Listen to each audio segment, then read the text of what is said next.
स्वागत है दोस्तों हमारे YouTube चैनल वीडियो स्ट्राइक पर।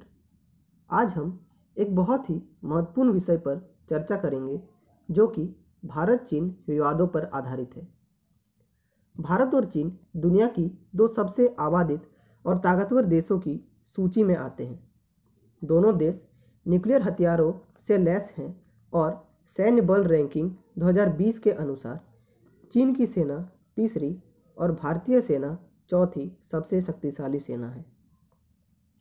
भारत और चीन के बीच सीमा तनाव कोई नई बात नहीं। पहले भी सीमा पर दोनों सेनाओं में छोटी मोटी झड़पें होती रही हैं। डोकलाम से पहले भी 2013-14 में चुमारी में ऐसी घटनाएं सामने आई थी, लेकिन इस बार की गतिविधियों का दायरा खासा बढ़ा है। पहले भी दोनों देशों में आपसी सहमति से सीमा विवाद को सुलझाने की कोशिश के बीच राजनीतिक रिश्ते बनाए रखते हुए व्यापार और निवेश को लंबे समय तक चलते रहने दिया है। हमने देखा कि इस बार की गतिविधियां काफ़ी तेज रही। तो चलिए अब हम देखते हैं कि हाल फिलहाल में सीमा पर क्या घटनाएं हुई। सबसे पहले चीनी सेना लद्दाख के पेंगोंग झील के पास 6 किलोमीटर अंदर आ गई और इस इलाके में अपनी सेना की तादाद और उपकरण भी भारी मात्रा में बढ़ाने लगी।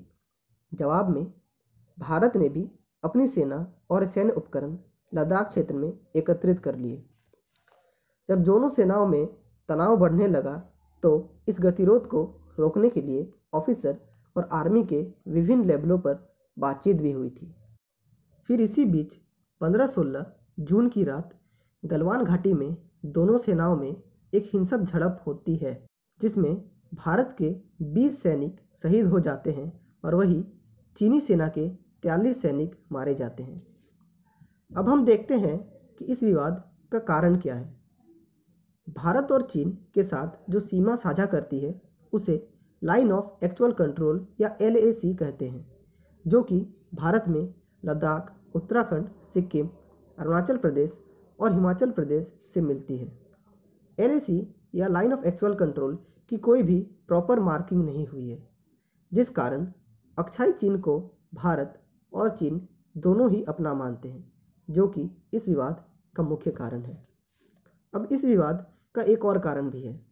साल 2018-19 की सालाना रिपोर्ट में भारत के रक्षा मंत्रालय ने कहा था कि सरकार ने भारत चीन सीमा पर 3812 किलोमीटर इलाका सड़क निर्माण के लिए चिन्हित किया है।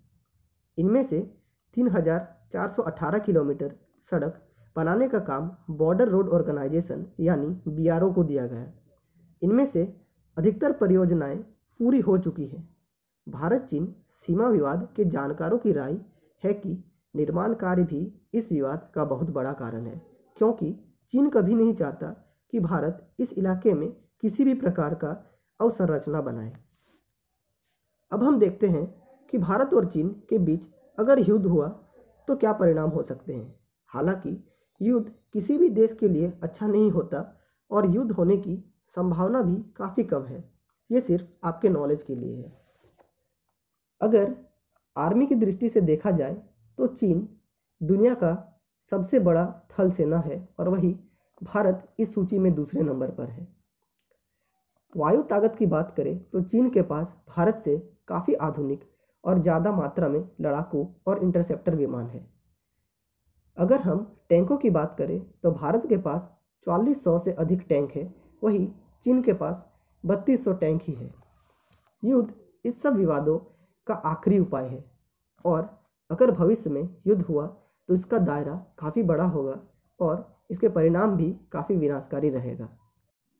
अब हम भारत और चीन के बीच कुछ व्यापार की बात करते हैं।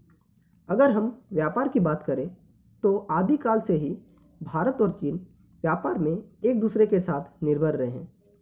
आयात की दृष्टि से देखा जाए तो भारत चीन से 58.4 बिलियन डॉलर सालाना आयात करता है, जो कि भारत के कुल आयात का 12.6% है। वहीं चीन भारत से 16.4 बिलियन डॉलर की आयात करता है, जो कि उसके सालाना आयात का 0.8% है। इन सबके बीच भारत ने चीन पर निर्भरता को खत्म करने के लिए चीन के साथ सारे संबंध खत्म करने की घोषणा कर दी है।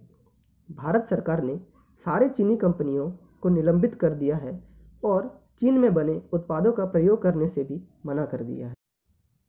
तो हमने देखा कि भारत और चीन की सीमा विवाद क्या है, इसके कारण क्या है और इसके परिणाम क्या हो सकते हैं अगर भविष्य में कभी युद्ध हुआ तो। ये सब के बाद चीन भारत को कमज़ोर समझने की गलती बिल्कुल नहीं कर सकता। भारत चीन के खिलाफ पूरी तरह तैयार है।